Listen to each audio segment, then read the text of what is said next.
وہ اصل میں ایک جماعت اسلامی جو ہے وہ اصل میں ایک پولیٹیکل اسلامک موومنٹ ہے، یعنی ایک اسلامی تحریک ہے جو پولیٹیکل وے کے اندر جو ہے نا وہ اپنا کام کر رہی ہے۔ اس کا پرپز یہ ہے کہ اسلامک گورننس کے جتنے بھی پرنسپلز ہیں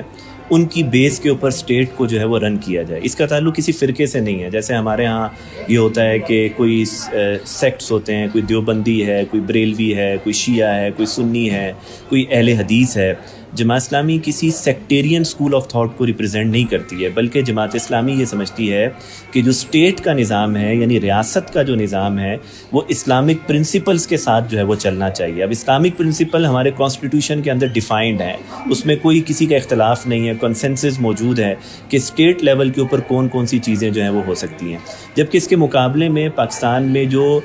ریلیجیس پولیٹیکل پارٹیز ہیں، جیسے JUI ہے، جمعیت علماء اسلام مولانا فضل الرحمان صاحب والی، وہ دیوبندی سکول آف تھاٹ کے اوپر کام کرتی ہے۔ TLP ہے، تحریک لبیک خادم رضوی صاحب والی، وہ بریلوی سکول آف تھاٹ پہ کام کرتی ہے۔ اسی طرح اور اہل حدیث سکول آف تھاٹ کے اوپر بھی پولیٹیکل پارٹیز موجود ہیں، شیعہ سکول آف تھاٹ کے اوپر بھی پولیٹیکل پارٹیز موجود ہیں۔ تو جماعت اسلامی جو ہے نا وہ کوئی ریلیجیس پارٹی اس طرح کی نہیں ہے جو کسی خاص سیکٹیرین سکول آف تھاٹ کو ریپرزینٹ کرتی ہو، بلکہ جماعت اسلامی جو ہے وہ اسلامک گورننس کے اصولوں کو